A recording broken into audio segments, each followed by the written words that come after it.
Hello, fellow homebrewers. JP here, and I want to introduce to you the brand new Brew-Built X1 Conical Series available at More Beer. More Beer sells the highest standard in homebrewing equipment, and the Brew-Built Conicals are just that. They're made from mirror-polished 304 stainless steel, and they come with loads of features that you and I have been looking for. They have a full 2-inch bottom dump valve, which will eliminate your clogging issues, while the sturdy base includes 4 reinforced legs, just like those big pro tanks do. More Beer also carries the Brew-Built line of options and add-ons like casters, pressure kits, and even external glycol chillers. So you can find out more about the new Brew-Built X1 Conical Unitanks by going over to morebeer.com for detailed videos on the entire line of Brew-Built Conicals. You can trust Brew-Built with your next fermentation, and you can trust More Beer to find the right conical for you. Brew-Built at morebeer.com.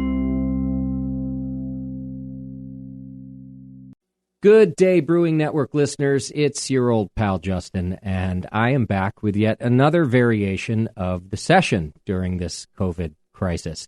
So those of you who have not been following along with our social media, we've been doing live Zoom video interviews about once a week, sometimes twice a week, over on Facebook Live.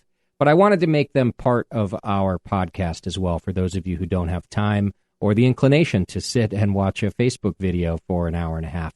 So this episode is with my friends over at Russian River Brewing Company, Natalie and Vinny Chilurzo, and they took the time out of their day to talk to us about how they've been handling the crisis as a business. So I found it fascinating to talk with them about what they're doing and how they're making ends meet, just like the other interviews that we've done. So I wanted to make sure I made it part of your podcast here today, and we've got some more coming down the pipeline for you as well. If you're looking for the actual live videos, you can go search the Brewing Network on Facebook and find us there, and they're all archived. You can just scroll down our page. You'll see it there, and we try to post when we're going to do them live as well. In the meantime, you can find them here on the podcast. I'll keep updating it for you. Thanks for tuning in. I hope you're staying safe out there. And without further ado, here's Russian River Brewing Company. Okay. Well, I'm new to all this. It's only my second time doing a live one myself. But in theory, we should be live on Facebook right now with my guests.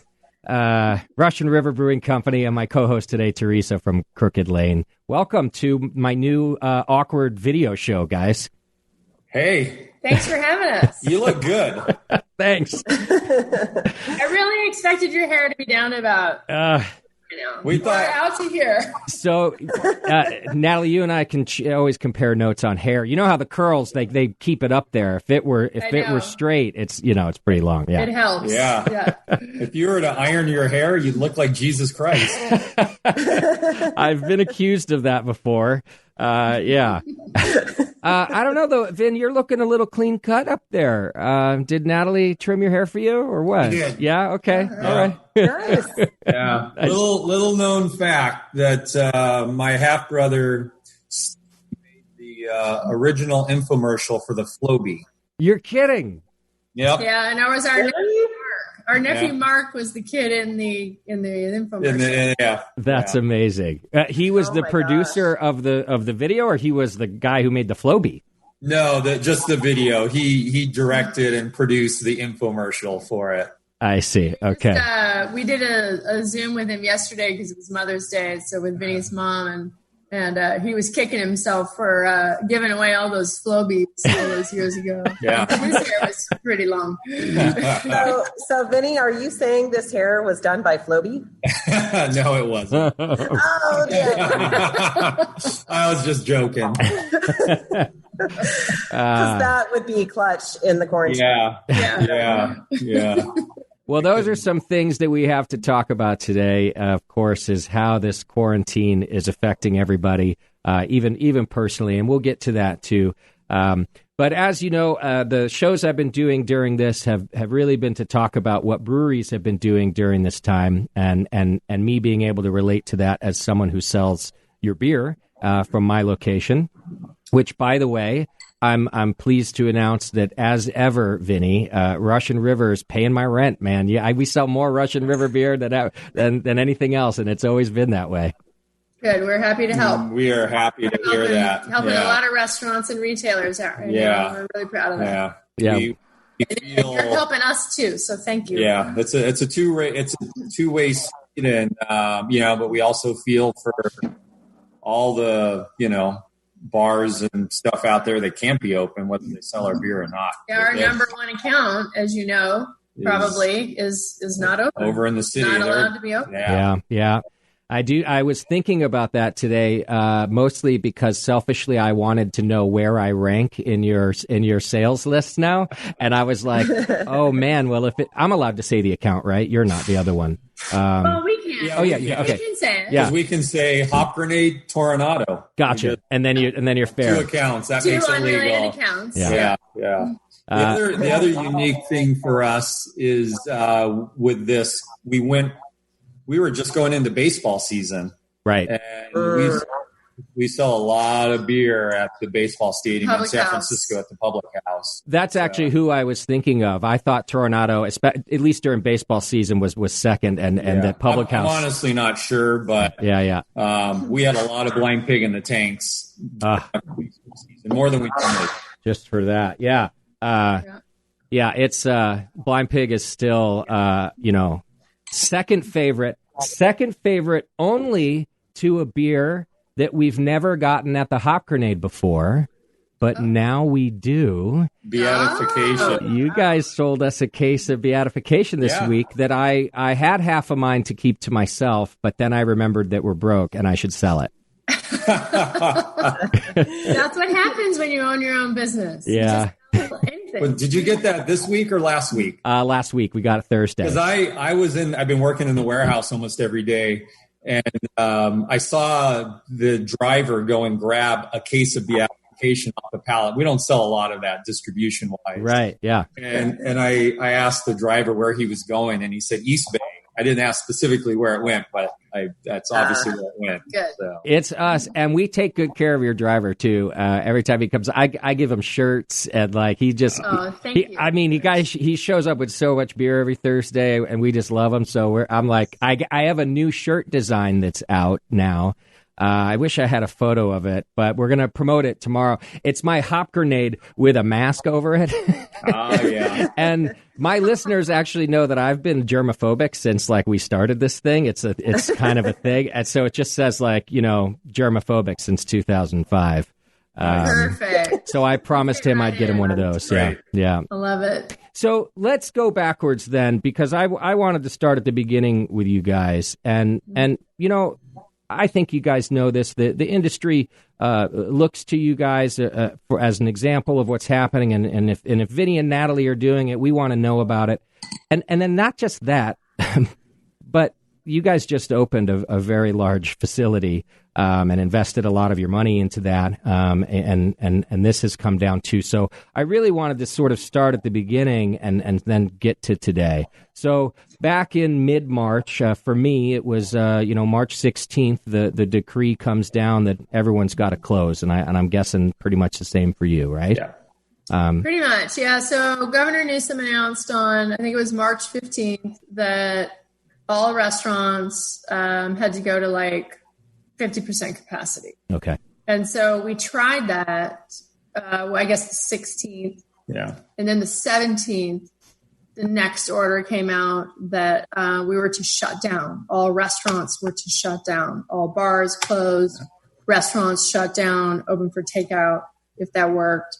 So we had kind of already removed a bunch of furniture out of both brew pubs, and we're trying to do this thing for 48 hours. And then on the 17th, which is St. Patrick's Day, which is historically a very busy day at bars and restaurants, it's just kind of a big buzzkill, if you will.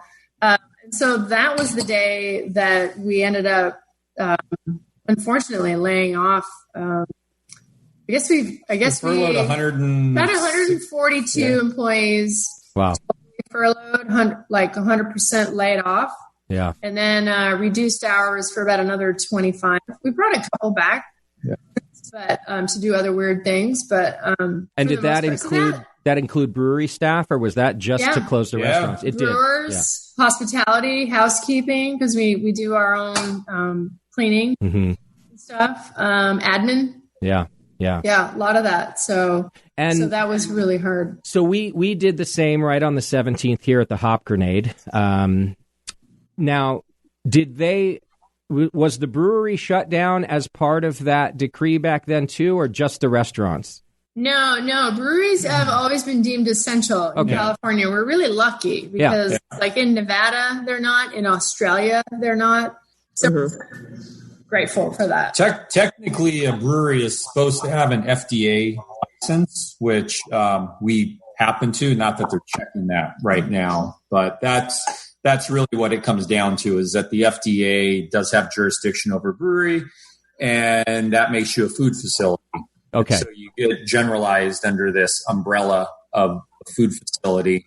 And whether you have that FDA license or not, it's not like the FDA's out, checking breweries, but that is what makes it legal for a brewery to open. When before the governor put his shelter in place and all that into law, our county was taking measures, and so we actually had we made contact with our supervisors and talked to them, and they actually wrote breweries into the local regulations before the before the state took their action. So Sonoma County was pretty proactive and included any facility, because if you think about Sonoma County, it's wineries, breweries, but it's dairies, it's poultry, it's, you go on and on and on, farmers everywhere. Sure. That makes sense. So we had to pivot pretty quickly like everybody did.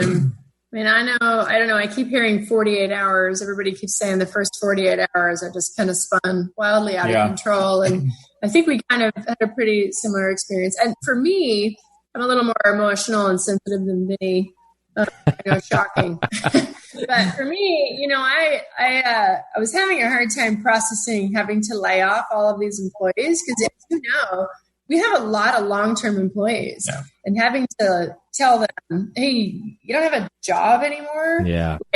And us not being able to tell them that, because, when you lay off 160 employees all at the same time, you can't do it individually. You can't do it in person. No. You have the opportunity to have a conversation with somebody that says, hey, this is temporary. Nobody knows what's going on. Just know that you have a place with us whenever this all comes back. And so I think for me, it took me I cried every day for about a week. Mm-hmm. Then, in the process of that, I was also still Vinny and I were trying to figure out what we were going to do just to make money to make ends meet and pay the bills. But, so once, I guess it did take about 2 days. It was 2 days, but we were oddly calm, and we've talked about this before and in other interviews since then. And we attribute that to the fact of all the natural disasters that we've been through. Fires, huge fires in 2017, floods in 2019, early 2019, in November 2019, the Kincaid fire that came within town was evacuated, whole county was evacuated. We've had so much, and then, and in between that, there was the big fire in 2018 up in Butte County that, didn't affect us directly, but it certainly, affected us emotionally. And, we had gone up to Chico to volunteer for some stuff. And so I do think that we had a little bit of calm to us because of all of that we had been through. And it wasn't that anything could prepare us for what we were about to go into, because you can't see the virus, obviously. Yeah. It was more just that we've been through a bunch of crap before, and we've known that we've gotten through 2 major fires. Our West County has been through a big flood and then a recession, 12 years ago, whenever that was. So we've been through a lot of stuff. And I think when you become, I don't think you become hardened, but you get resilient. Sure. It makes sense. And in fact, Yeah, if I'm not very religious, but if I'm you guys, I'm like, wow, times are like biblical for us up here. There's fires and fire and brimstone. And, Yeah. exactly. Yeah. We're looking forward, going, God, I hope it's not a bad fire season. Yeah. You hear the experts saying that this could rear its head again in the fall. Yeah. And it's like, that's when power could be shut off. We could have fires again. Public safety. And then you're going to have this. Yeah. Yeah. That can't all happen again. Ironically, we had just secured. So in order to get a generator to rent it, so we couldn't afford to buy a generator big enough to run the Windsor Brewery this year. So we decided to rent. But in order to secure a rental, you had to get it done by June. So we had just literally secured our rental for June through November. Okay. It's a 6-month rental for a generator that's big enough to run Windsor.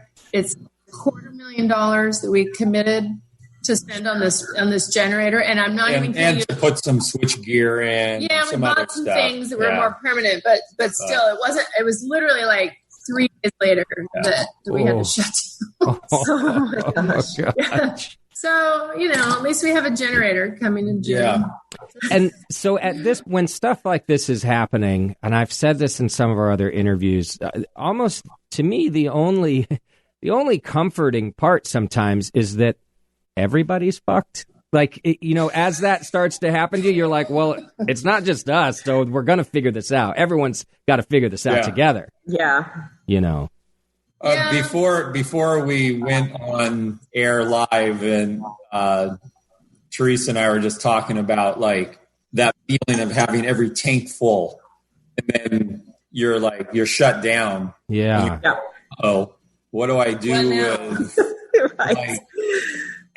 how many? We have, I don't know, probably a few thousand barrels at a time, always in tank. I mean, it's a lot of beer. You have it dialed in. You and I were planning a collaboration beer. I was in New Zealand selecting our hops when this happened.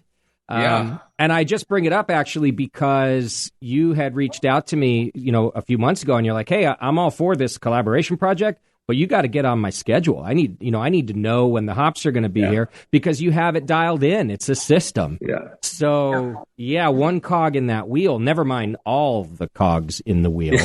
Right. So let me ask you this, because we were closed for a couple weeks here at the Hop Grenade, waiting for me to get back and then come up with a plan. We also had laid off our employees, which Natalie, by the way, we don't just share hair products and curls. I'm the emotional one in this group over here too, and I'm just like,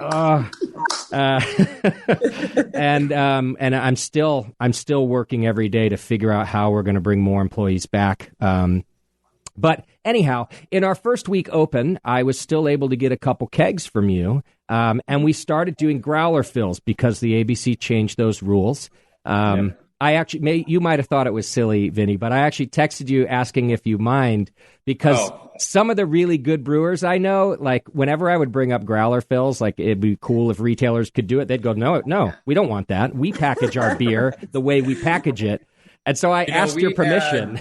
We had dozens of accounts reach out to us asking if it was okay. That same, okay. Oh, good. That's actually super cool. It was really cool. I have an awful lot of respect for you and everyone else that did, just out of pure respect. And, at the same time, it's not something we're in love with, long term, because 99% of the accounts out there wouldn't do it right. Yeah.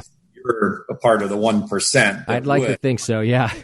but yeah, and, because there are states that you can walk in with a mason jar and fill water it. Bottle. Why are they like, well, what was in that? How was it cleaned? And, but this is survival right now. Yeah. And I figured that was your answer too. But did want to check, but within a week, keg beer was no longer available, and which is okay. Obviously, I'm just curious about that, and I'm guessing I was one of a very tiny amount of accounts left buying kegs.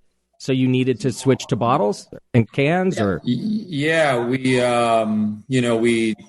it's you've been to the Windsor Brewery, and Teresa, have you been there? I have, yeah, a couple times. Yeah, so I mean the bottling line's really big. Yeah, it is. Definitely oversized it, and we really oversized it thinking long term. And now that decision really has paid in spades, because we can bottle 375 barrels or some large amount for us, in one shift. Yeah. And, we can just turn it up, and we're running it faster than we normally do, but we're getting it all done in the same quality specs. And grocery stores are doing quite well. Yeah. I think they're up like 15 or 20% in beer sales, and obviously there's no draft, but I find what's most interesting in all this from a business standpoint is that all you heard about was tap rooms, and those were the lifeblood of a brewery. And if you didn't have a tap room, how could you be in business? And then big breweries, regional or national players that don't have that local niche. Maybe they have retail, but they don't have that local thing, and they're too big.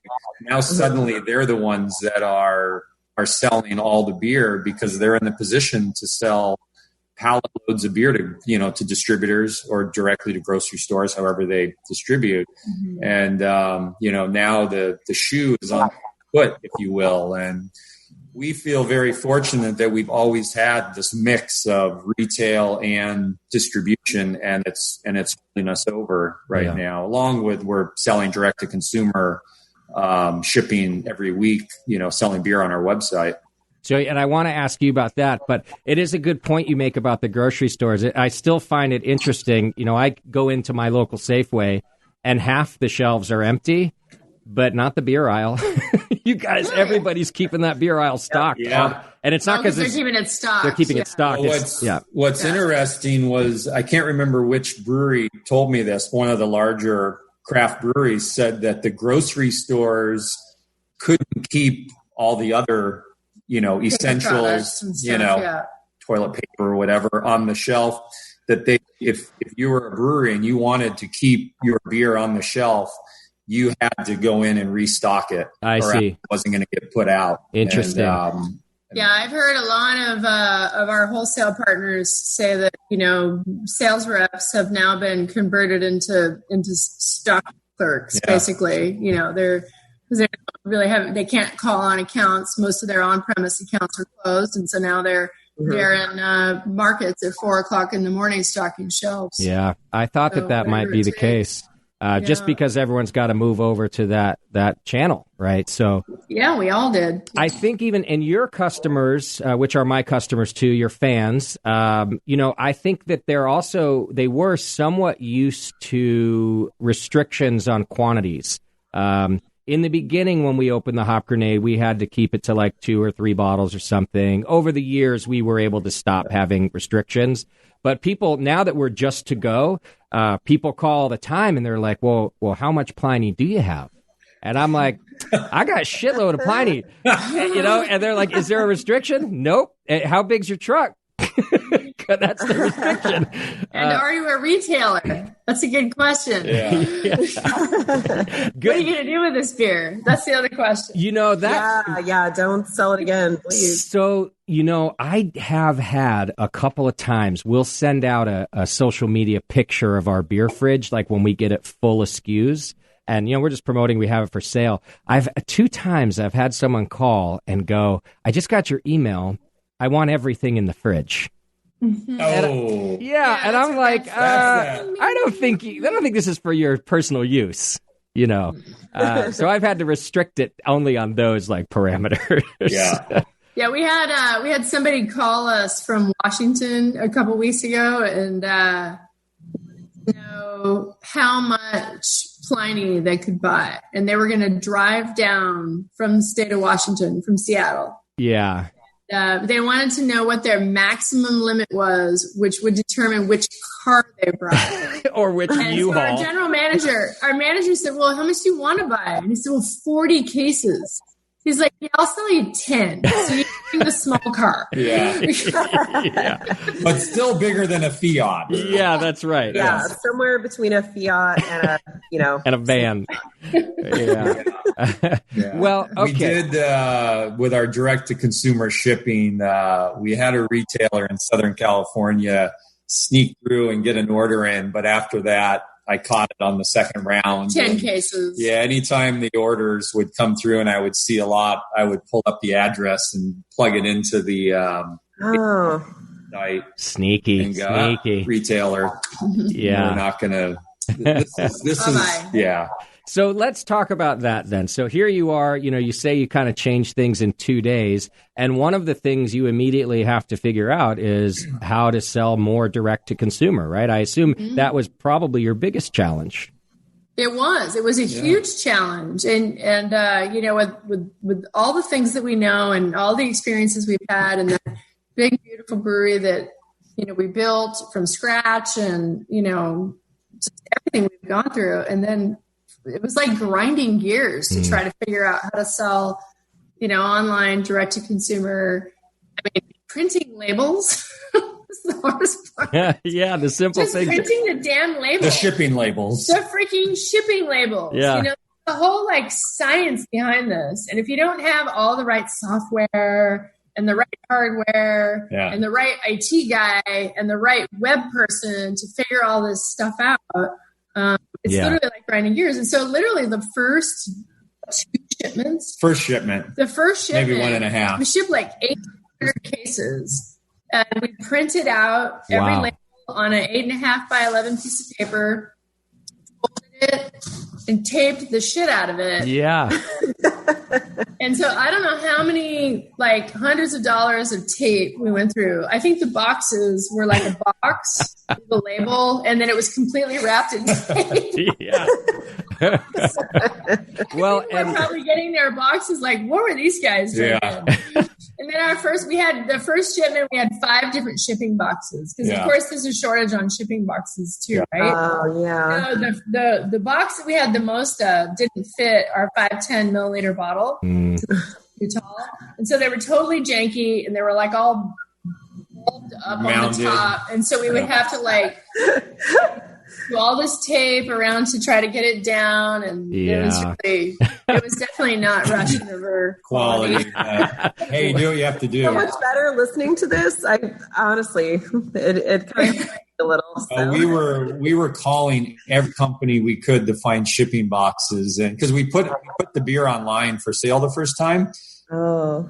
120 shipping boxes in inventory, and we didn't think that there would be that much beer sold online. We didn't think that many people would buy it. And it exploded, thankfully. Yeah. And we had a great response. Scrambling. And so we were calling any company we could find. And, there was the only brewery that I think was shipping direct at the time that had already started was Cellar Maker had started. Okay. And so Connor was helping us with some stuff. I think he was helping everybody. But what's interesting is that this isn't our first time shipping beer direct to consumer. Back 15 years ago or whenever it was, just after the Santa Rosa Brewery opened 2004. So it's probably 2005 because it was the first sour beer we made. We would ship direct, and that was because when you think about the mid 2000s, no one would buy sour beer. I mean, it was hard to sell it, so we needed to have a farther reach, and so we would sell beer on our website, and then it got to the point where it was still pretty slow back then. And Natalie would come to me and say, "What do we have to sell? We need to make payroll." Yeah, we'd sell beer out of our own Russian River beer out of our personal stash. To make payroll. Wow, And, yeah. There's the whole story about PH1, the barrel PH1, which is what the Rare Barrel is named after. Yeah. And we don't have any PH1 left other than one display bottle. And I remember chatting with the guys from the Rare Barrel about this. And they said, "What? You don't have any?" And I'm like, "No, we sold it to make payroll, times until we didn't have any more. Gosh, but this is that's what we're doing right now. And now you're back, full circle. Yeah. And I don't know, people may not realize too, I know how hands-on the two of you are. So when this happens, I immediately picture you in the warehouse taping boxes. I can see that happening, Wait, did you see my post from today? Yeah, I did it, but I did see yours early on, Natalie. Yeah. I do fulfillment now. I figured you were doing that. And I'm like, okay, there we go. Yeah. Today. Nice. See, and I'm like, anybody who doesn't think Vinny's a brewer's brewer, I guarantee you he's in there doing fulfillment, packing boxes. Yeah. Guarantee. Yeah. Yeah, I'm that's my new job. I'm a warehouse guy. Yeah. And, it's always been something, janitor, so warehouse. Today in the warehouse, we had Vinny, we had Bobby, our floor manager from the pub, and we had Bobby, who's our local rep. Yeah. And so that's kind of our team, doing the shipping. It's not like normal people in this warehouse. No, it's just, no. This is what we're doing. Our warehouse manager is still doing his job. I don't know if you probably remember Bird used to deliver for you. And so he runs the warehouse. I mean, because we still have distributor trucks coming and going. And, interesting part of all this is supplies. So, suddenly bottle sales are 3 times of what they were, for enough glass. Yeah. And we don't just have, a standard heritage or long neck bottle. Ours is a custom bottle. So no, the glass company didn't have enough glass. So we had to go to an alternative source that thankfully we were able to get 20 truckloads of glass from Germany. Wow. And we literally thought this through 2 days before they were about to do the run. So they were able to extend it for us. Cardboard. Thankfully, our cardboard company is still rolling because we're going through a lot more cardboard now. Our label company is still going. All these things that are, auxiliary to the operation of the brewery. Yeah. And being able to get your supplies to keep going. Yeah. Did you know there's a CO2 shortage? Yeah, now there's a CO2 shortage. Yeah. I did hear about that. So go ahead. We have a surcharge tacked on all of a sudden. So we are, we're pivoting to having nitrogen doers to do beer movements and, stuff that doesn't necessarily require CO2. Yeah. Yeah, we were just talking about that yesterday. Yeah, I mean, nitrogen is not cheap either. But yeah, our surcharge is about 25%. We're paying 25% more. Wow. Mm-hmm. For our CO2 because we're in a force majeure, which allows or gives them the opportunity to charge more. Right. That's all over the country. We were on something with Allagash last week, and Jason was saying the same thing, or I was on some Brewers Association call with him or whatever it was. And it's everywhere right now. And all of our CO2 in the Bay Area comes from the refineries because they extract the CO2 from the refining process. But because no one's driving, they're not selling, oil. Yeah. They're not selling gas. Yeah. And they're full. So, I mean, even once the world gets back to normal, there's such a backlog of gasoline right now that it's going to take months for them to get refining oil again. And that's going to be the next big hiccup. I mean, it's already an issue, but it's going to become an even bigger issue. I mean, the best thing that could happen is the federal government buys millions of barrels and puts it in their reserve. Mm-hmm. That would get the refineries running again, which will give us CO2. So yeah, in the Midwest, most CO2 comes from cow manure. Oh, yeah. Interesting. Is that right? Yeah. And so, there it's not quite as bad, but it is bad. But I mean, if you have a meat plant that shuts down, then they're not processing meat. It's the same thing as cars not driving. Yeah. Yeah. Is this another moment, Vinny, where our friend over at Sierra Nevada is a forward-thinking genius, and he's like processing all his own CO2? Ken and I were just texting about this the other night about CO2 and what the surcharges and whatnot that are put into place if you don't have CO2 recovery. Yeah. But you're exactly right. I mean, Ken and the team there at Sierra recovers their CO2, and also you bottle conditioning. But bottle conditioning in IPA isn't a good thing to do because the yeast will take up the hop oils and the alpha acids, and so you reduce your bitterness and you lose hop aroma. I see. Through the fermentation process. So it's not something that's really helpful.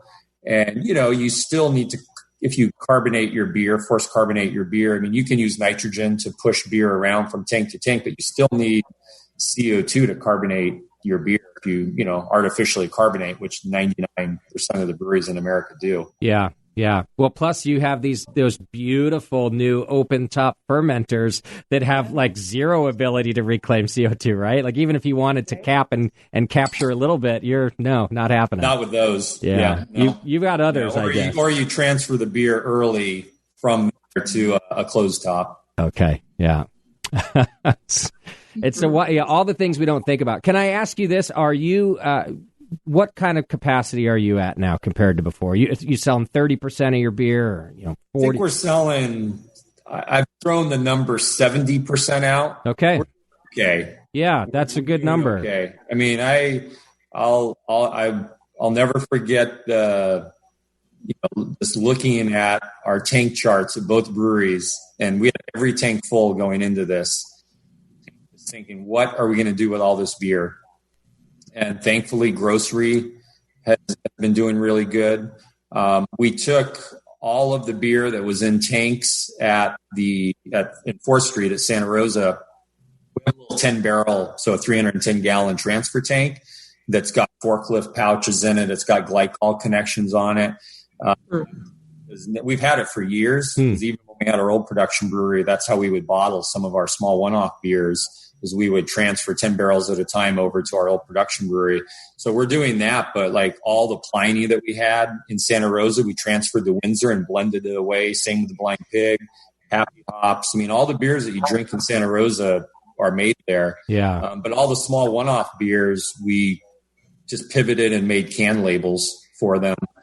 And then once that started rolling and doing okay with direct to consumer or just people coming into our gift shops, buying beer, we just kept doing more of it. So the naysayer for cans, is totally embraced him. You and I have had too many conversations about this. We've had these conversations, and I love you for it too, because you've always been. That was today's cans. This is a new nice 100% Centennial hazy IPA. Yeah. Look at you. Oh, nice. Vinny made the label. Did you? Yeah, I made that one myself.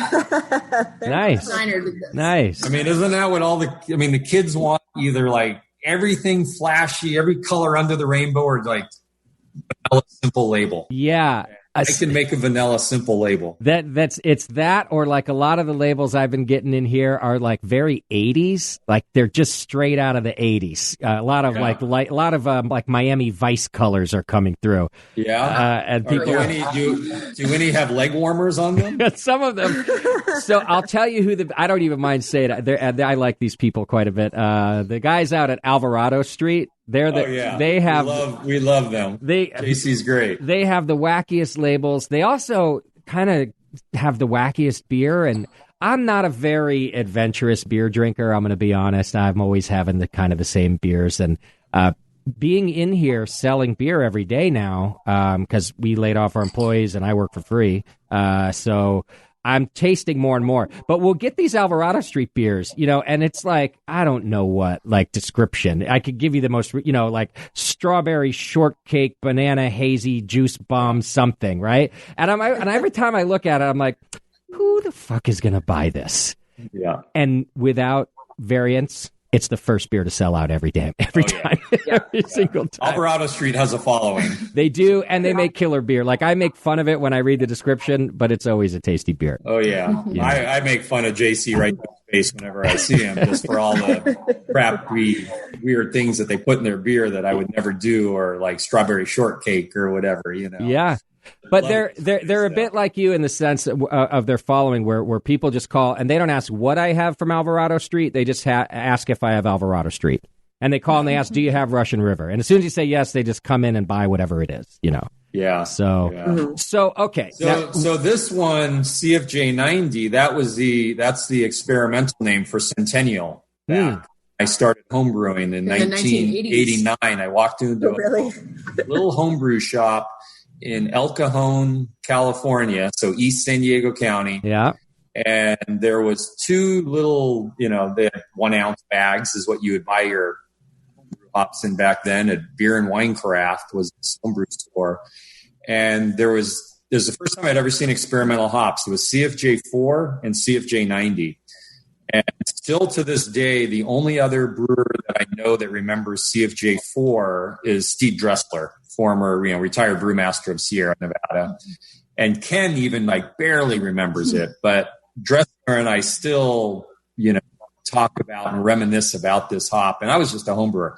CFJ 90 was the other hop, and it ended up becoming Centennial. Okay.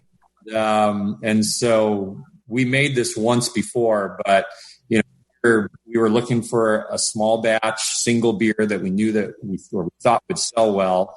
And so 3 weeks ago, we said, well, let's brew CFJ 90 again. It went over well 2 years ago when we brewed it. So we're trying to be creative like that and bringing back recipes, creating new recipes that maybe we won't, maybe we will brew again, but it's going to keep us, unique and keep it fresh. And at least you get to do that and have a little fun with it while you're at it. I mean, during this whole thing, we got to have a little fun still, So, yeah. And we now have a new one coming out in a couple weeks that I'm really excited about. Yeah.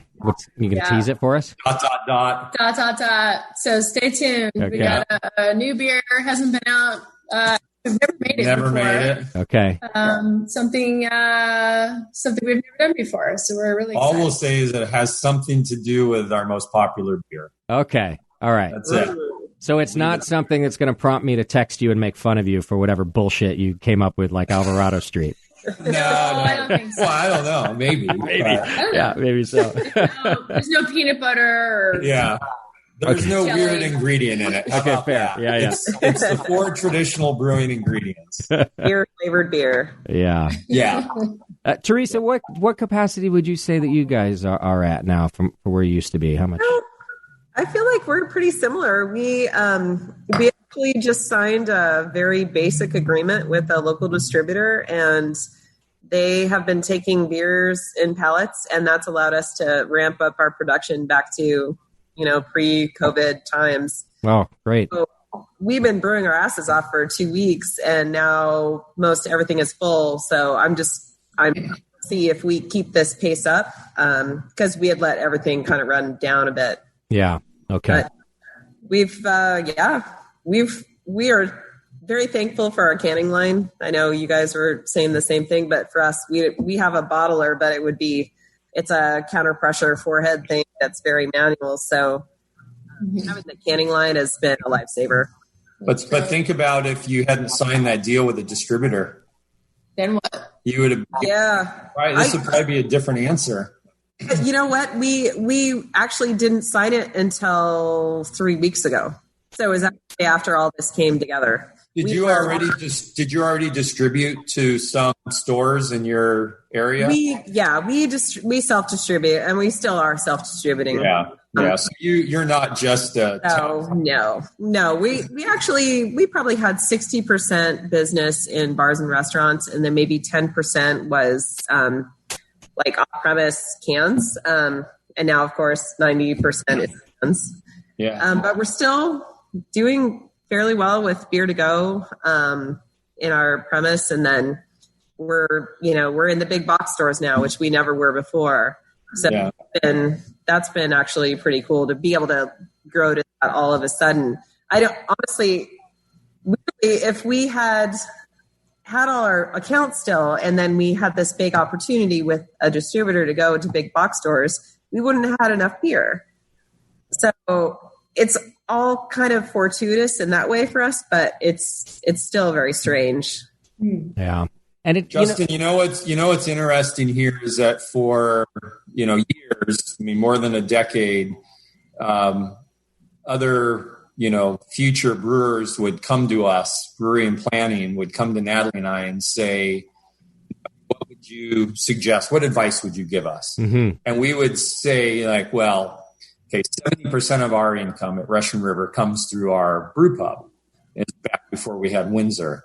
And then we would go on to say, but we always have kept distribution, and we do ship out of state a little bit just so that all of our eggs aren't, we just distribute out of state.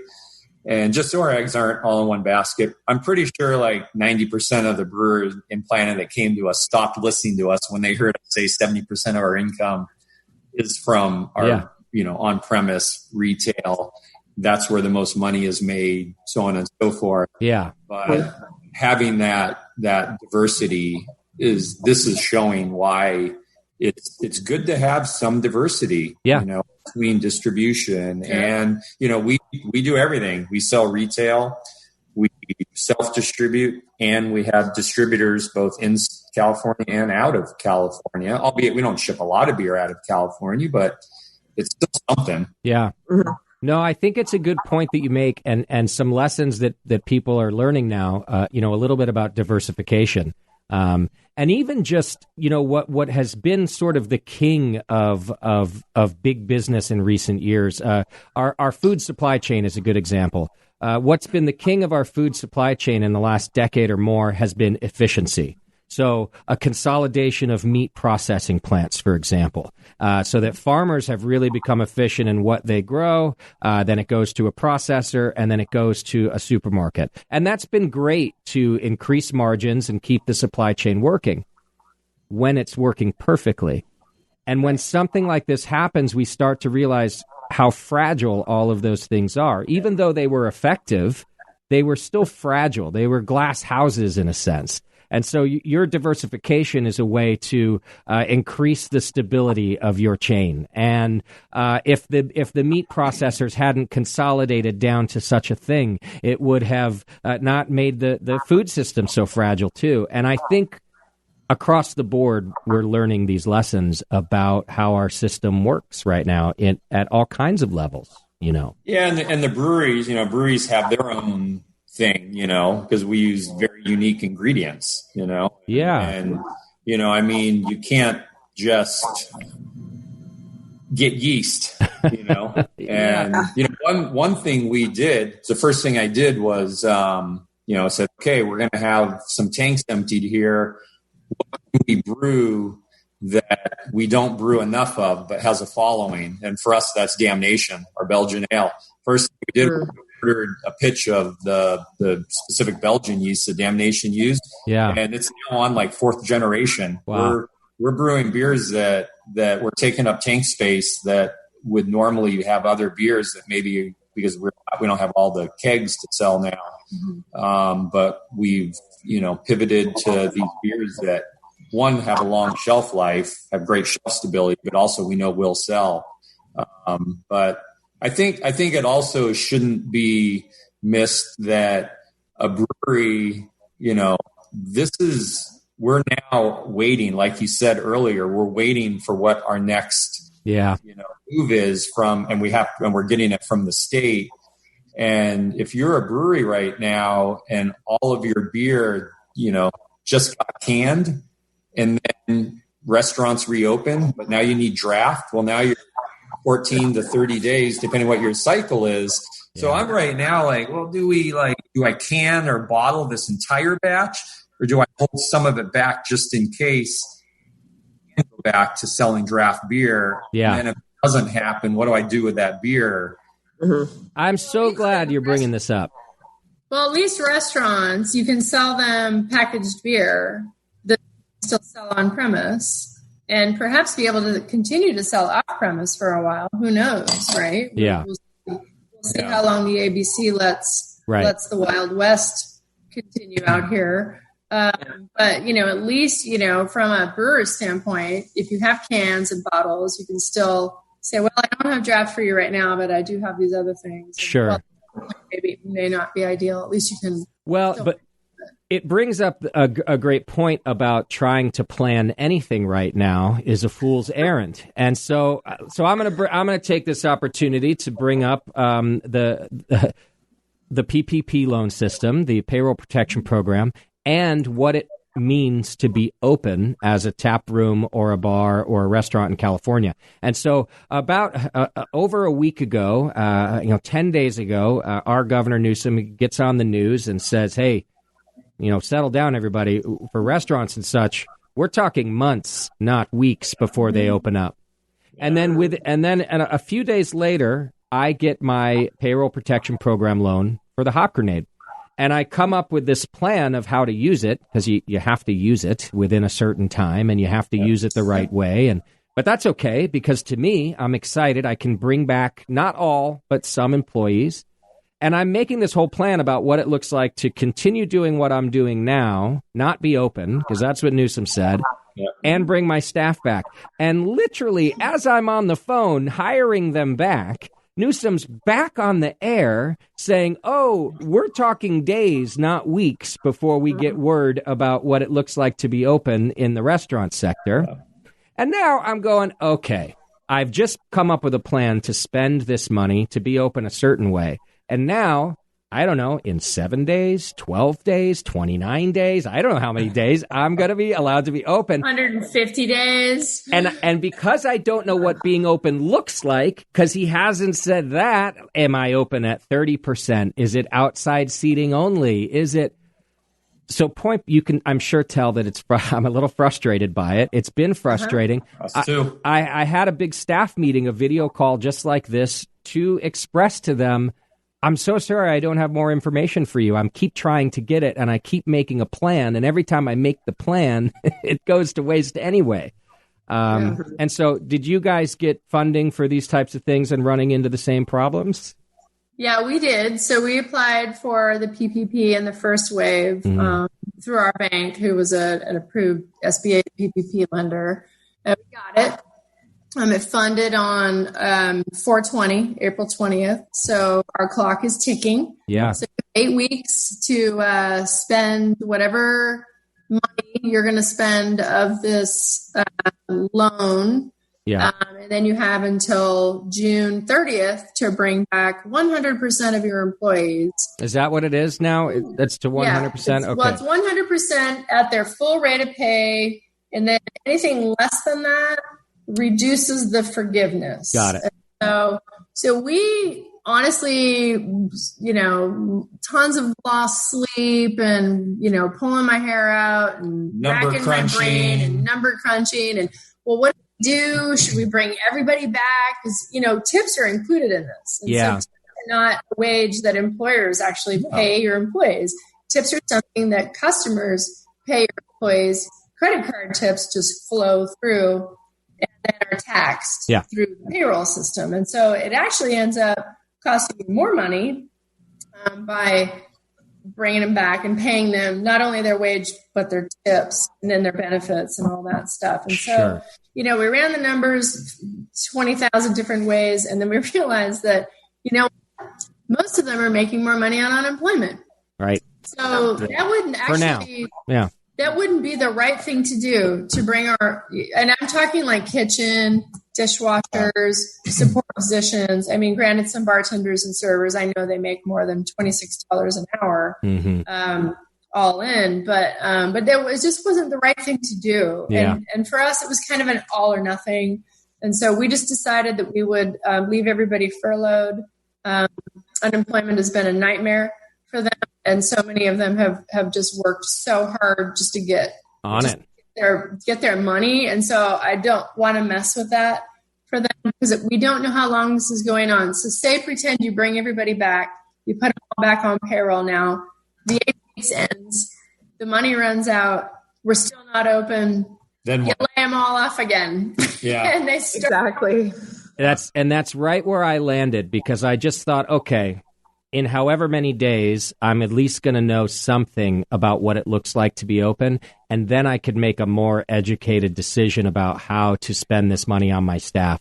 But I felt the same too about unemployment. Although in the back of my head, I've got the date that I think the federal portion of the unemployment runs out at a certain time too. So that's got to July. That's what I thought. And that if that's not picked up again, well, now being on unemployment looks different. And so, I'm trying not to sound like a real poor sport here, but it's just become very difficult to make any sort of plans. And when people ask me, well, what are you thinking? I'm like, I don't know. What day is it? I have 20 different plans on 20 different days, What time is it really? What time is it? So, because I haven't seen it. Yeah. Yeah, I mean, the whole changes all the time. The whole PPP thing was not built for the hospitality industry. Yeah. Just pure and simple. And, and then the flip side is we still have employees that filed for unemployment like over 8 weeks ago, and they still haven't gotten anything.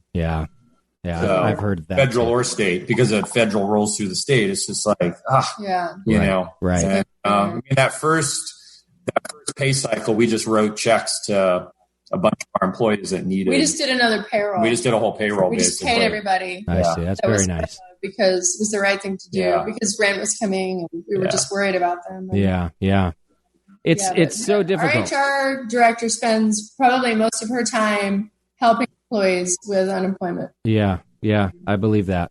And you're lucky, that's another lucky thing. You guys have built up your business that you have a department like that, and you can take better care. I think, and maybe this is a good time to pivot ourselves in this conversation to end on a positive note also, because what I found through talking to people is that not everything has been terrible for our business models. And some of us have learned an awful lot about our customers, about maybe where we could have been doing better, and we thought it was going to be too difficult to do that. And then because we had to do it now, we discovered, oh, shit, well, that wasn't all that hard. And I thought maybe we could talk about things that might stick around for you after this is over, too. Sure. I think we were just talking with David Walker about this as well. It's like, all of a sudden, all these people are gone. And so you're kind of doing everything again, back. It's like the old days. I mean, you guys. You still do it already, Teresa. You do everything, I'm sure. Well, I definitely do everything now. But once you start peeling back the layers of the onion and you're like, oh, why have we been paying this bill for 5 years? Yeah. Yes, absolutely. So I'm opening the mail every day. I'm doing the filing, spending a lot of time doing other strategic stuff and printing stuff. But, you're right, where you just start peeling back the layers of the onion and you're looking at things in a different way and like, oh, we really don't need to be spending money on that. Or perhaps this is a very inefficient way to do this thing. And so we've really identified some inefficiencies and some unneeded, expenses, if you will. And what was interesting emailing with David Walker of, Firestone Walker is a freaking huge brewery. Yeah. I mean, they're big. Yeah. They're selling 400,000 barrels just in California. Yeah. That's a lot of beer. Wow. That's a lot of beer. Yeah. And yet he's making these comments about, just like peeling back the onion, like Natalie said, and finding things. And, if it's happening at a brewery that big, it can certainly happen at a small brewery as well. Yeah. So, have you ever had anyone drink wine on your show? No, but I like this. Is the first. Yeah. Because I just finished my beer. This is what I was drinking before. I hope you're not mad at me that I just drink my Happy Hop straight from the bottle. No, I don't mind at all. Hop straight from the bottle. Okay, good. I have to go back to one of our favorite breweries, Sierra Nevada. I am very much Sierra Nevada Pale Ale. It's like one of the greatest, inventions since sliced bread. Yeah. Like it from a bottle. Mm-hmm. It's fine from a glass, but I don't like a can. Yeah. Oh, There's interesting. I can. Yes, and there's more snappiness to it. Yeah. And we had Zoom drinks with Ken and Brian a while ago, and and we were talking about that. Brian actually had a theory behind why it is better that way, but Of course. no, I'm we're making our new Hellas Velvet Glow, and I like it from the bottle better than out of a glass. Oh, nice.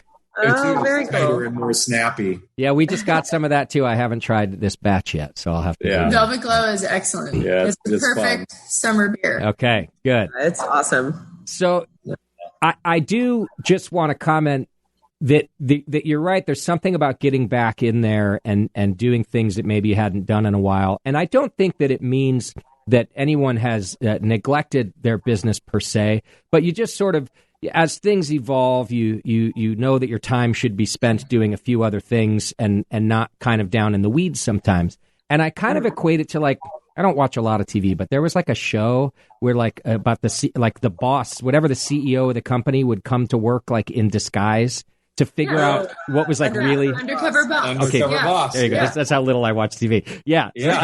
And I think of it a bit like that, that there's definitely a lot about my customers and my business that I just wasn't there on the day-to-day. I'm on the Brewing Network side more often. That has been eye-opening and valuable and will last. Even my employees' working environment, when I'm like, oh man, that thing's broken. It's probably been broken for months. They probably told me it was broken, and now I'm the one who has to work with it. And anyhow, I'm getting this fixed. Yeah, I'm getting this fixed. Yeah. So I just do think there's some positives. Do you think you'll continue to sell as much beer online as you do now? Will that be a department you just keep going with? It has a lot of logistical challenges. It's a lot harder than it sounds. Yeah. And with today's society, so used to one click on Amazon and the next day you have your thing, whatever that is, it doesn't really work like that in breweries. We're all just kind of scrambling to survive right now. And I don't know if people who are online shopping for beer envision just people waiting to fulfill their order in a warehouse somewhere, because that's not what we're set up to do. Yeah. We're set up to package and distribute beer, and then also to have this retail presence with a customer experience and tours and all that kind of thing. And so to add online shipping, which is something that we haven't really been into from a quality perspective, because we have our beer that we all work so hard to make.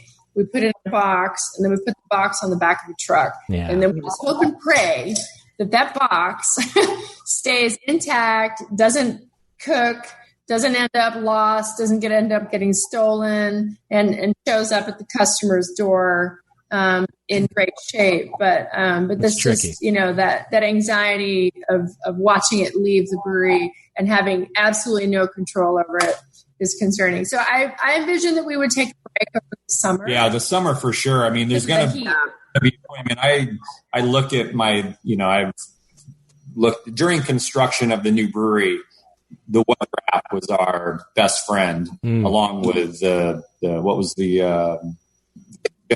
marine app, the ship that showed the ships. Oh, yeah. Oh, with your equipment on it? Yeah, marine traffic apps, because we could follow the ships anywhere. But anyways, like there's a lot of ships out there. Weather is critical on a construction site. So like I found a really good,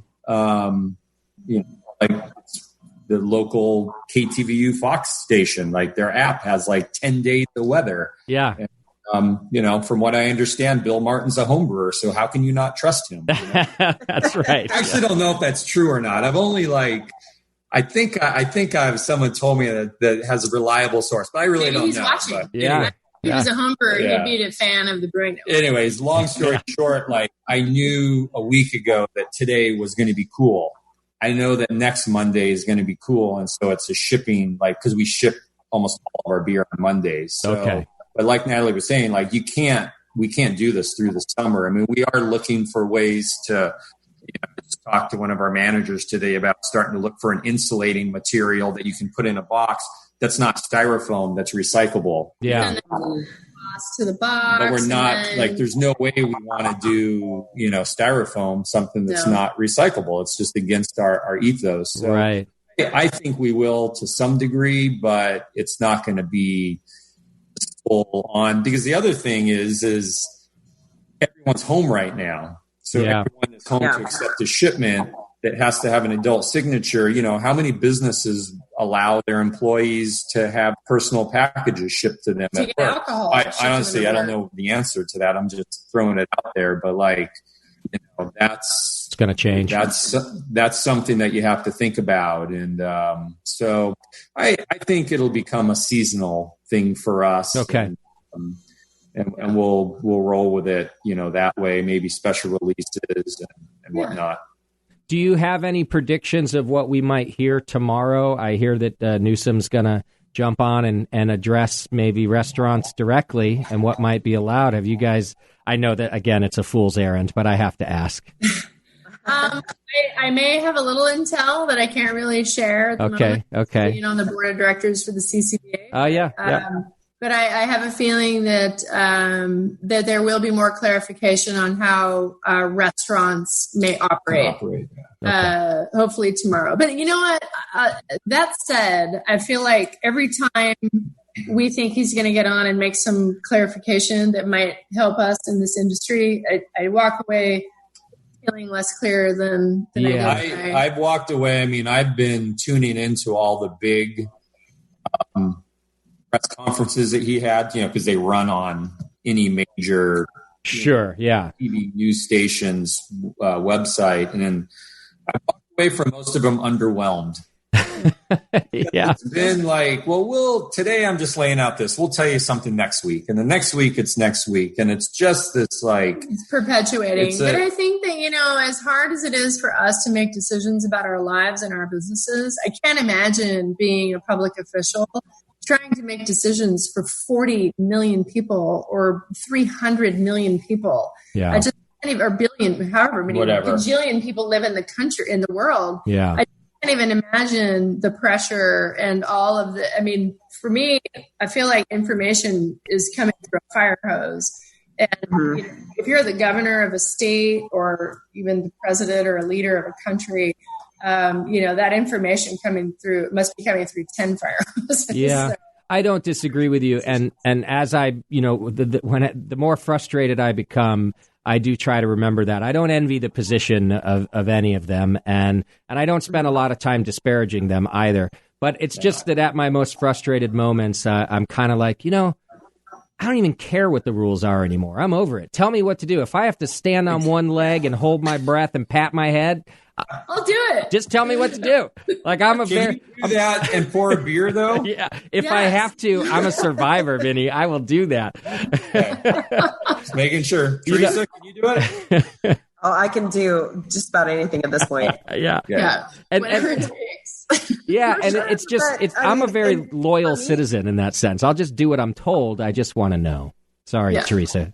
Well, and at some level, for me anyway, I don't have a restaurant, so there's something simple about just doing beer to go. Mm-hmm. I have a tap room that can have 300 people, like 200 people inside easily, and then another 200 in the outside areas, and it's a big place. I'm really concerned about how we're going to transition from letting anyone be here. How are we going to manage the situation when we do have people here? And now, do you have food trucks and stuff too? We do. We have food trucks. I don't want to put our staff in a position where they have to tell people to leave when it doesn't look ostensibly crowded. It's a very strange. It's going to be a very strange transition. Yeah. I'm sure you guys feel this 100 times what I do. Have you already kind of redesigned your interior space to see what it would look like? Well, it's 50%. Tables are fixed and they're at a pretty good distance. So basically, to remove a lot of chairs. Yeah. The flow of our place. I mean, it would be kind of hard to always maintain that distance unless we start designating tables and having table service and.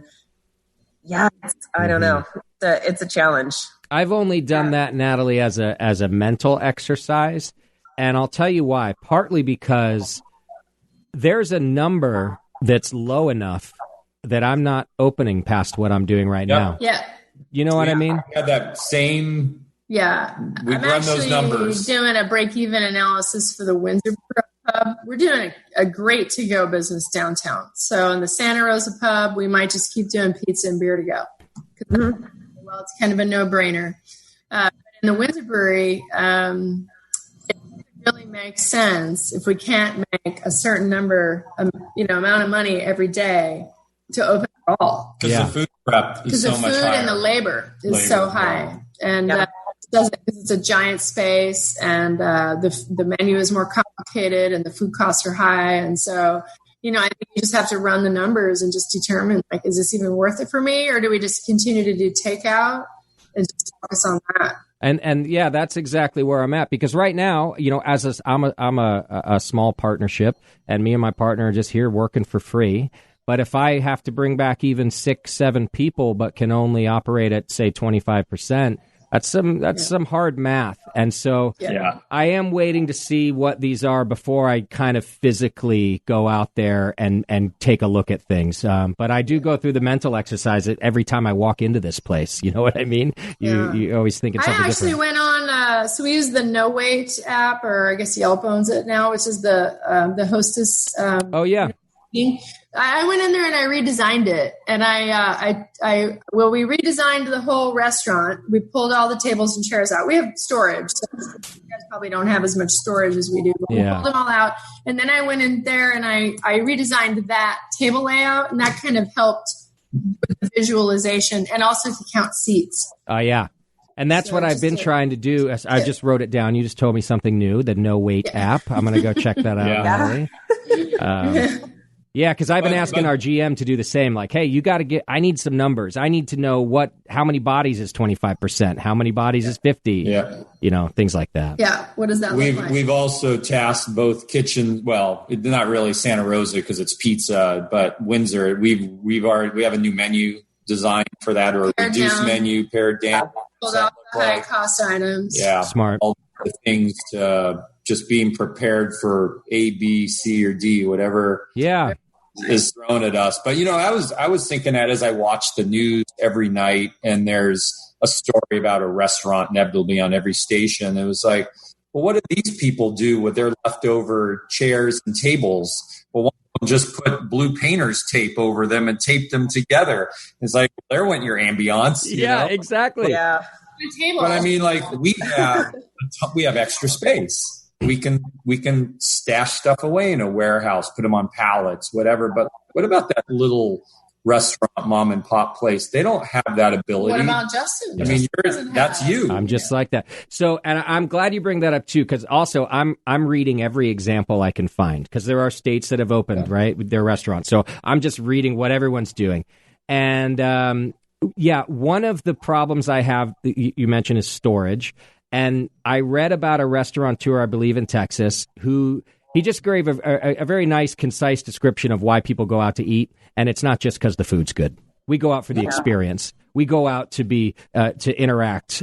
We go out together because people like me and you, your tap room is so gorgeous. I happen to think my bar is gorgeous. We went through a lot of trouble to make them that way.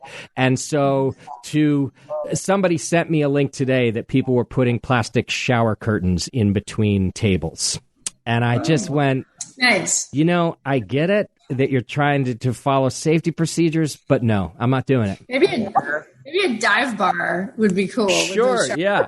Yeah, then I'll go into a little plastic booth in a dive bar. I'll hotbox it. I don't even care. But not at my place. It's not what we do here. And so, no, I agree. Yeah, Vinny and I just, as you know, we just finished building our dream brewery, and it's gorgeous. Yeah, and we built a brewery like this to invite people to enjoy it, to make it feel like they're in our house. Otherwise, we would have just built a concrete box in a field to make beer and distribute it. And it would have probably cost us 25% of what we spent on it. But we went to painstaking efforts and expense to build this place that we invited the world to come and visit. And now nobody can come there. And it's really hard. We're having the same issues that you guys are, that, we just, I built this beautiful space to invite people into my second home so that we can enjoy some time together, and now we can't do that. It's difficult and So frustrating. But I will say, and I have a feeling you might be with me on this, I'm not in the camp that says dining out is dead or that going out is dead. You know, there's several articles about that, and frankly, I just don't buy it. I think it's too much a part of our life. Honestly, we're too big to fail as an industry. You know, that's something that got thrown around back in the Great Recession, didn't it? Too big to fail. Yeah. Well, guess what? So's the hospitality industry. I'm optimistic. I don't think it's going away. I think we have a long road ahead of us, but the model is not dead. Until there's a vaccine, it's going to be a bumpy road, but they'll get a vaccine at some point. People that are way smarter than we are. Yeah. And and it's, I mean, you have to think back to things that we get vaccines for now. Well, at some point, polio, which was the last, the big pandemic. It got figured out. Who talks about polio now? Right. Yeah. It's like polio. What? That was another world. But hopefully, this will be the same thing. It's going to take some time, whether you're a restaurant, a brew pub, a brewery tap room, a winery tasting room, whatever it is, bar. That it's gonna, you're gonna have to be scrappy to get to that point. But we can do it. And I was at one of our favorite local restaurants getting some to-go food that's just up the road from our house a couple weeks ago, and the guy in front of me asked, I actually don't know the owners of this specific restaurants. We've already said other. Yeah, C-Thai Bistro. C-Thai Noodle and C-Thai Bistro is just really great Thai food. And I don't know if the gentleman owns the place or if he just works there. I'm assuming he was one of the owners. I've never met anyone from there, even though they sell our beer. Mm-hmm. And, the guy in front of me says, God, I sure hope you guys survive this. Are you going to be okay? And you're like, have you met me? Because the gentleman working says, well, yeah, we're going to survive it. We have to. Yeah. That's how we feel. Like, we have to survive it. Like, we have a choice. Like, what else are we going to do? Like, we're going to figure it out. I'm going to figure it out is pretty much what he said. To be an entrepreneur at all and to be at the level that you're at, and I would like to even think that the level that I'm at, you've always had to have that opinion, like, yeah, I'm going to figure it out. You always had to. And we might have lows of some self-doubt here and there, but all the way through this journey, you've always gone, oh, we're going to figure this out. You have to. Yeah. I like that. I think one of the things is do you run your business, as we always talk about, with a little bit of paranoia? Mm-hmm. If you run your business, good to have that. It's always good to have that. It's something like, if you watch, I hear them talk about it on Shark Tank quite a bit. We like Shark Tank. If you run your business with a little paranoia, someone's going to someone's always waiting to try to eat your lunch. Like, if you run your business that way, you're already scrappy and you're a little on edge and you don't just believe that. And you're planning for what ifs. You're planning for what if something happens, and am I prepared financially or am I prepared mentally? Can I figure this out? What am I going to do if something bad happens? And so I think that's, one of the reasons Vinny and I have always had a mix of wholesale to retail and just other things, other decisions we've made along the way. So as much as I'm complaining about having to come up with 12 plans a day right now, I've always had 3 or 4 plans. Always. You got to do that, they might not be on paper, but in the back of your mind, always thinking of a way out. Yeah. All right. This is that plan I dusted off 10 years ago. Let's revisit it. Yeah. And I like to, my favorite word, I really like that our vocabulary is the same too, because scrappy's my favorite. I'm always just like, I never describe myself as the smartest entrepreneur. I never describe myself as the most ambitious entrepreneur, but I'm scrappy as a motherfucker. We're all scrappy right now. No matter big and small. Yeah. Even Elon Musk is probably feeling a little scrappy these days. Agreed. I did get a few questions in from our viewers. You guys got a second to answer those? I forgot we had viewers. Yeah. I know my godparents are watching. Let's see. Who just texted? Yeah, my godmother's watching. Hi, Barb. You have at least one viewer out there, Justin. From Oregon. Yeah, from Oregon. Okay, perfect. My godparents in Oregon are watching. Are you still big in Australia? I am, yeah. And New Zealand. It's probably bigger than ever. Now you're just in New Zealand. Yeah, Australia is our second largest listenership after after the U.S. I remember those, you and I have talked about this, those early years where I used to come on the Brewing Network back when it was at your house, in your back room, and in the garage. Yep.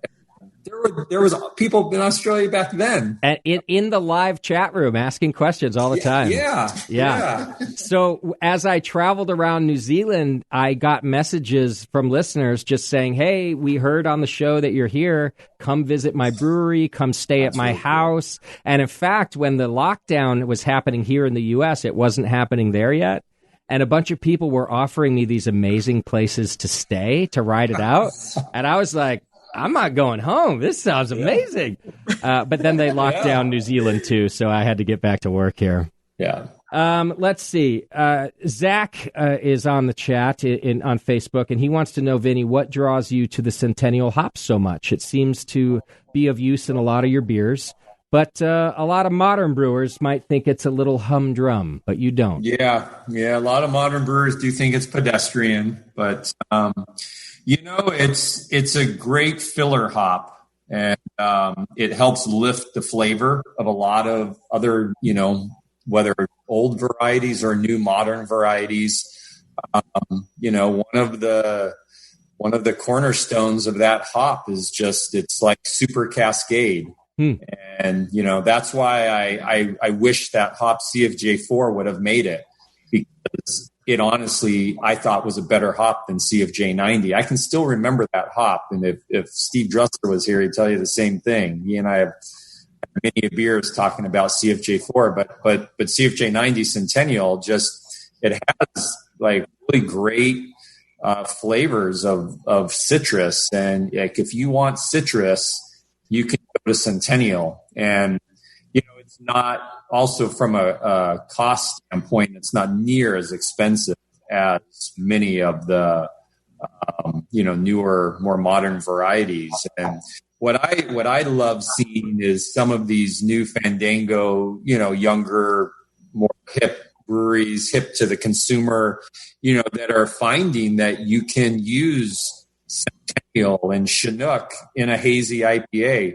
The CFJ90, what I just drank, it has the biggest hop burn.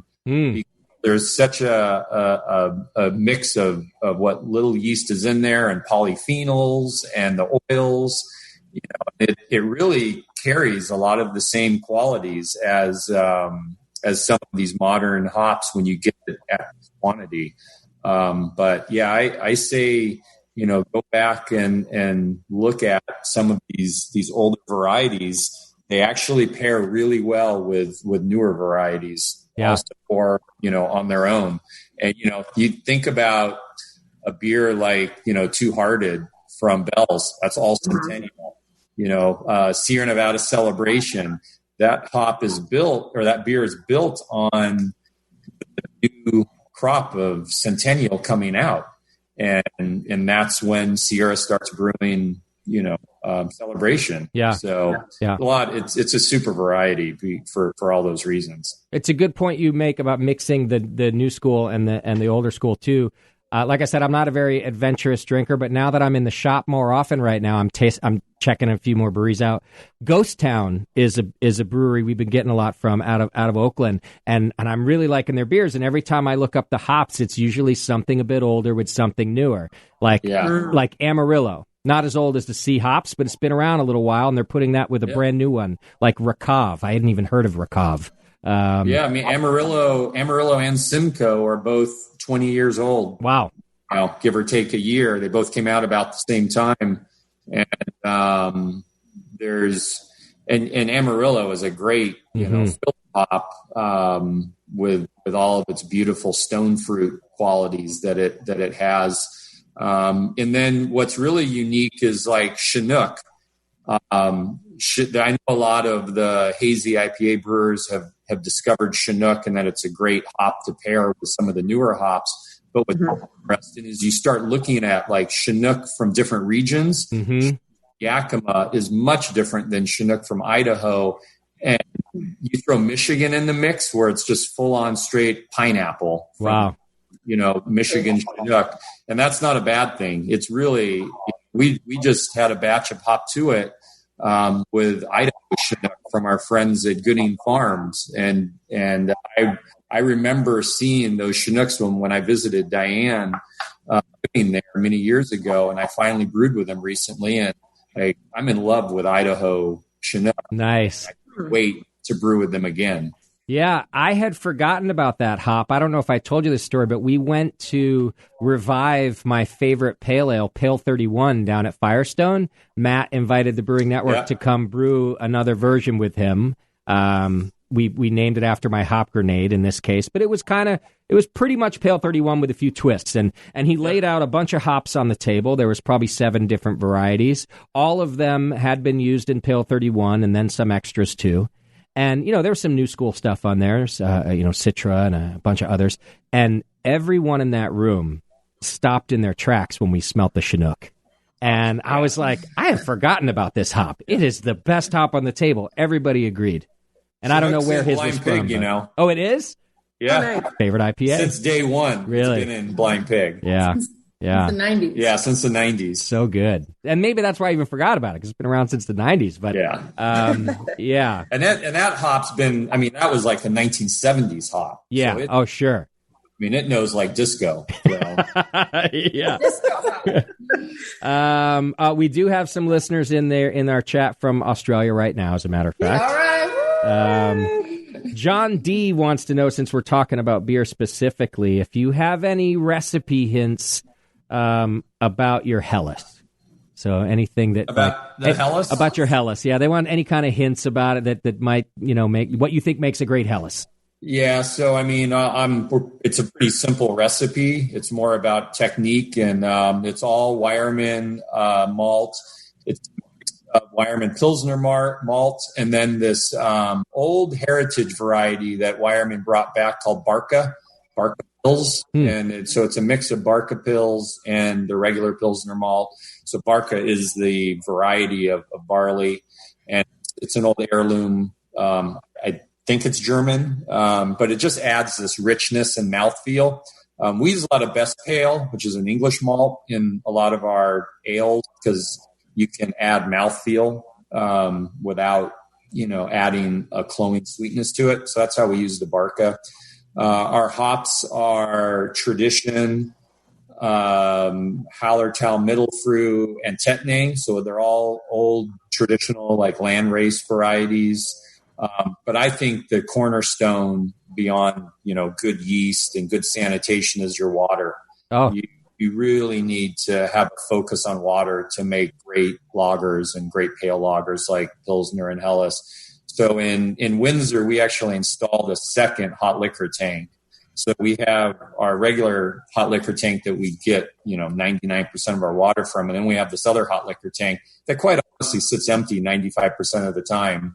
And it's there, but we can blend water. We have an RO unit that feeds it, and then we can bring water from our ale, our regular hot liquor tank, into it and make blends, or we could do 100% RO water. Getting water chemistry right. And as a home brewer, most people wouldn't have water filtration.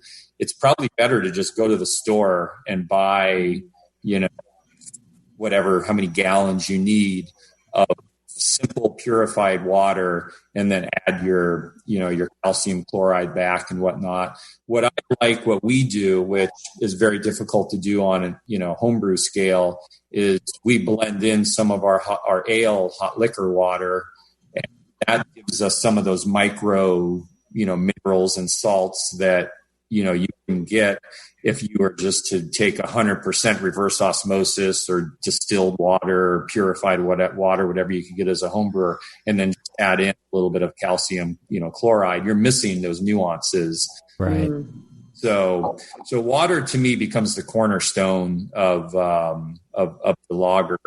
And we've gone to great lengths to make sure that we have the equipment and the ability to do it. I will say that open top fermentation makes a huge difference. You get such soft flavors, but as a home brewer, you can do that. Even like as simple as a carboy. Let's say you're a 5-gallon brewer, you could split your batch over 2 carboys. And then once the fermentation gets going, if you have a way to temperature control to ferment cold, you could just put cheesecloth over your outlet of your carboy, with a rubber band. And then a couple days before fermentation's done, you could put a fermentation lock and you pretty much just open top fermented, because you want to have 1-to-1 ratio in an open top fermenter so that you can dissipate the heat really easily and dissipate all of the off flavors and that the fermentation creates. So the CO2 scrubs those out. So that's why you have to split even a 5-gallon batch to 2 carboys. Yeah, because even a regular, if you fill a carboy up normally, you're probably a 1-to-2 ratio. You're as wide one, width as, but 2 times tall. Yeah. And the whole idea of open top fermentation typically is a 1-to-1 ratio. Or if you think about going to Anchor, there it's even more so because they've got the old cool ship style fermenter. Yeah. And then as long as fermentation is happening, you have positive pressure, so you're not worried about contamination. Exactly. Granted, our rooms are all, hyper focused on sanitation with one-way air and HEPA filters and UV light. But at the end of the day, once fermentation starts and you're blowing CO2 off, you're protected. Yeah. That's a good idea. The carboy opening is small anyway, so even if you were concerned about it, but there's tons of CO2 coming out of that. Yeah, and what's forgotten is that, like as a professional brewer, and Teresa would know this, like if you have your fermenter, whatever size it is, 5, 10, 15, 20, 30 barrel, when you go in the middle of a fermentation and you disconnect the blow-off arm, it's about 5 seconds of CO2 that you can feel that there's 1 or 2 PSI of pressure in the tank that maybe the gauge isn't reading. And also that for every 6 feet, it's 1 PSI of pressure. Wow. So if you have an 18-foot tall tank of wort beer, that's 3 PSI right there that you're putting pressure on your yeast. And yeast does not like pressure at all, no matter what yeast. Certain don't like it more, but that's how you can really clean up your fermentation profile of your beers. And lagers are just, they're built to be clean, and you need to have, a lager will show every flaw in your process. Right. Yeah. Well, I just wonder if a commercial brewer could replicate that by just filling a, say I have 15-barrel brew house and I have 30-barrel fermenters. Could I fill a 15 or put a 15-barrel batch in a 30-barrel fermenter and then relieve the pressure on the system? Supposedly that's what I don't know if they still do, but I read years ago, it might have been in a Michael Jackson book about Rochefort, the famous Trappist brewery in Belgium, that they would underfill their tanks by 50% to mimic an open top fermentation, just exactly what you said. That's interesting. Yeah. I'm super going to try that now.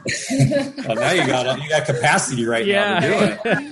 I'm gonna be like, hey, I'm open top fermenting right now. Yeah, you can't see it, but I'm doing it. Yeah, you can't. It's under. That's so. It's super cool. I'd love to try something like that just to see. Yeah. Is the difference. Yeah, it's exactly what I was going to say. Capacity conditions are perfect to give it a shot right now. Right. Perfect. So yeah. Now, if ever is the time for the time. Yeah. One last question. I think I know the answer, but I'll let you guys answer that. Does Russian River do any shipping of the beer outside of the state? So direct to consumer. Yeah. So Prohibition. I'm going way back. Yeah. First the earth cooled, and then the dinosaurs. Yeah, so when Prohibition was repealed, the federal government gave every state in the United States the right to govern their own laws as it pertains to alcohol. And so that's why every single state in the United States has a unique set of liquor laws. And so this is also why we don't have this reciprocity throughout the country. And I know it's difficult for consumers to wrap their heads around, well, how come if I want to buy beer, I live in Ohio, and I want to buy beer from California, why can't I get it? Well, we legally can't ship just to any state we want to. I think there's only a brewery license. I think there's only 7 states that we're legally allowed to ship direct to. California, interestingly, I believe is not even a reciprocal state. Like I don't think that you can actually ship beer directly into California from a lot of states. So anyway, this is a giant tangled web, a massive just complication of legal issues, and you have to go state by state by state to figure it all out. And so we are planning to look into it. I have a meeting with a compliance company tomorrow to look into it, which would mean that we would have to hire a compliance company to deal with all this, because if you sign on to do this, like say, okay, we're going to go ahead and ship to Nevada because it's right next door to us and it's a reciprocal state, allegedly. There's compliance. We have to register in the state.